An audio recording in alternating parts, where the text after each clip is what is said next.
Hi everyone, I'm Carol Keller, an independent Stampin' Up! Demonstrator from Illinois in the United States, and I have a card today using the beautiful butterfly stamp set.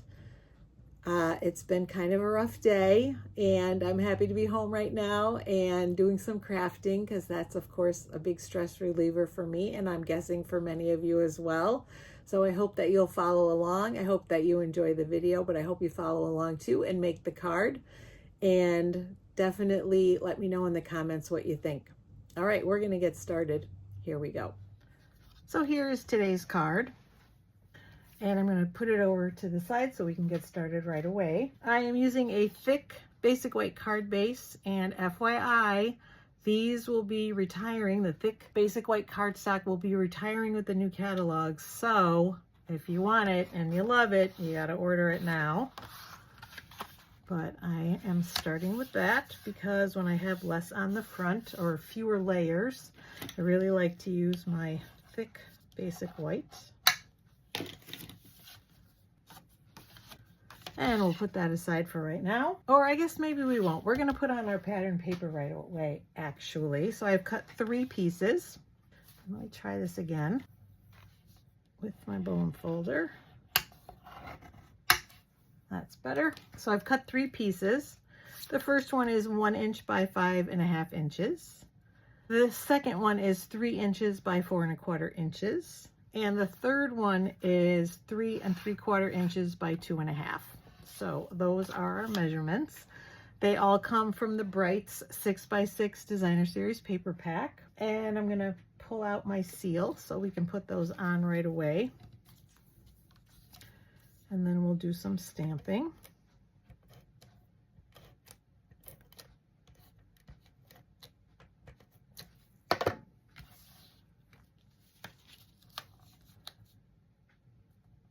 And this one goes first, and we're just going to put it to the left a little bit, but leaving a little bit of an edge there.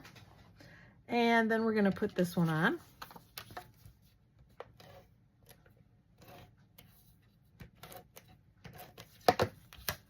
And for this one, we're going to leave a similar edge on the top and the side. And so that it overlaps, well, maybe it won't in this case. I don't know why it's different, but we're going with it. So it's right up against the edge of that first piece we put on. And then last but not least, we've got our third piece of DSP. And that's going to overlap the other 2 and be about midway between the top and the bottom of the Azure Afternoon piece, and leaving a similar space on each side. So there we have that, and we're going to do some stamping right away. We're going to use the Time to Celebrate stamp that comes with the beautiful butterfly stamp set. And I purposely put that piece of Azure Afternoon toward the top so that there would be room for the sentiment on the bottom. And it should fit nicely in that space. And it does. And then while we've got that color, we're going to use do Happy Birthday, stamp Happy Birthday on the inside.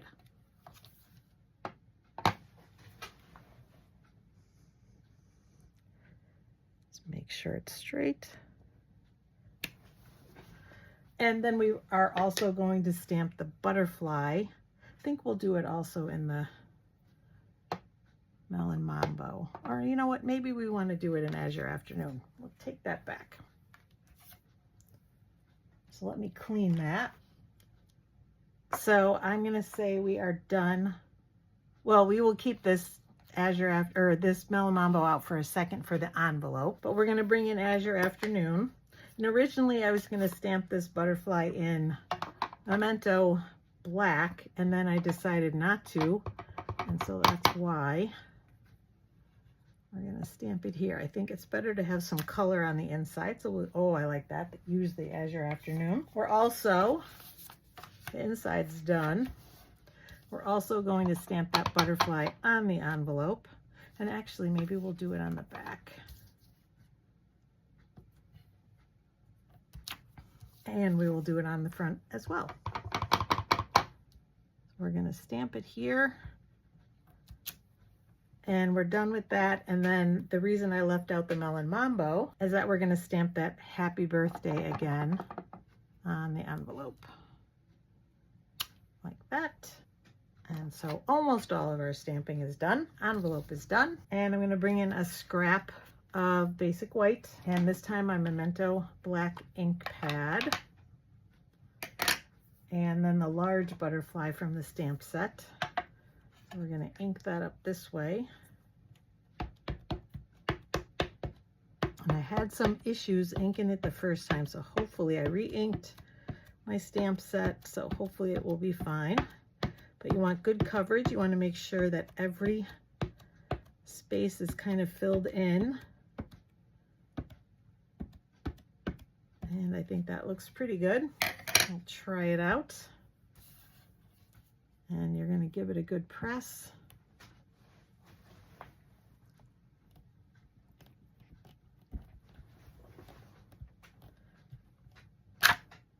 Ah, that's exactly what happened last time. I feel like it's a flaw in the stamp. Let's try it one more time on the back.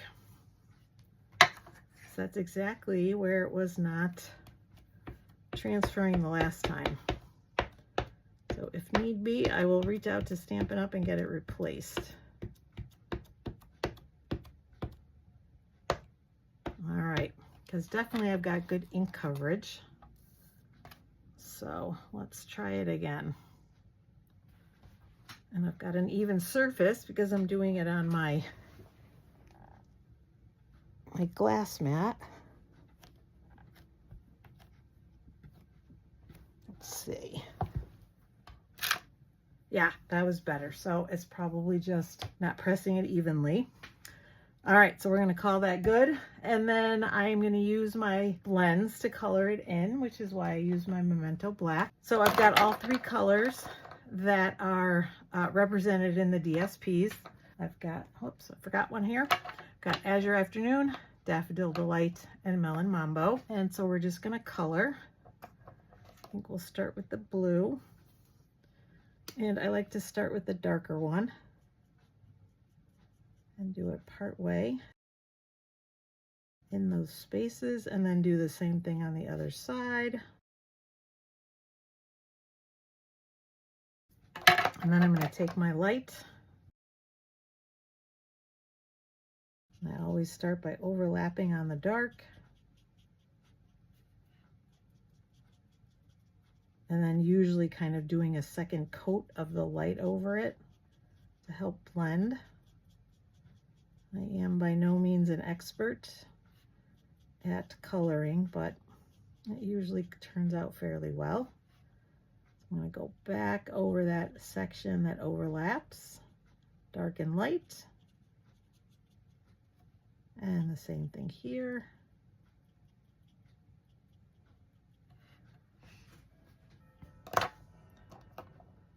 And next we'll do the Daffodil Delight. So on this one, I colored some of the smaller spaces with the dark Daffodil Delight. I just thought that would be a little easier. And then did some of the dark down here. And a little bit here. And the same thing on the other side.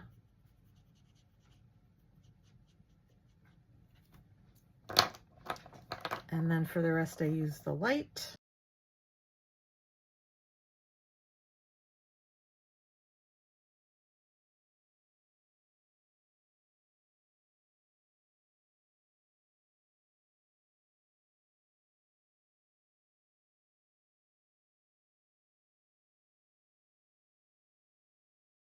And last but not least, the Melon Mambo.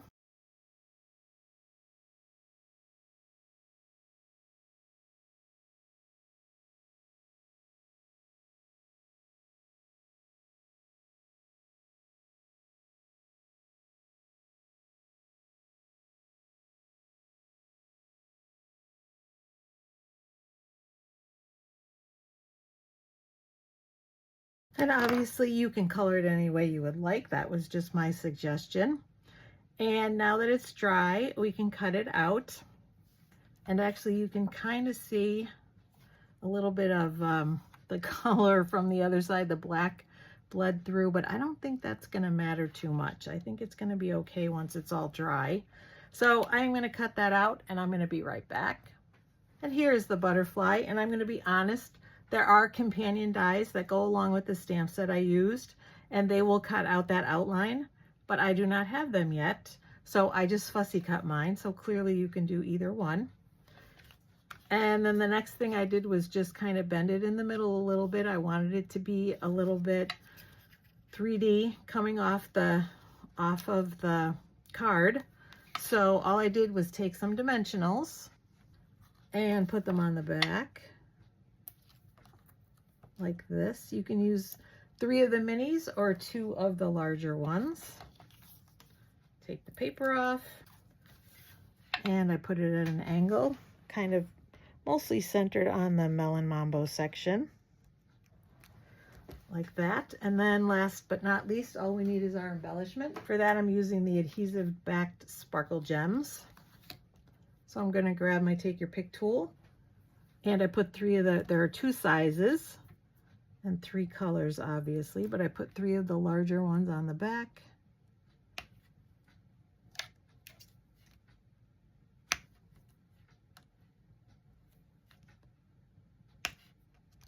And that completes the card. Let me show you that stamp set that I used. Again, it's called Beautiful Butterflies. And so we've used quite a few of the elements from the stamp set today, but also there are other ones like In Case You Need Me, I'm Here. I really like that. So Thankful for You, Hello. And then you can do some other of the butterflies. I'm guessing those go with the dies, but like I said, I don't have them yet. And then a little filler stamp or background stamp. So it's a great set. I know that the dies also have butterflies that you can cut out without doing any stamping, just using the dies. So lots of options there if you have both. So that is it. That is the card for today. Thanks so much for watching. I really appreciate it. And I will see you again soon. Take care, everyone. Happy stamping.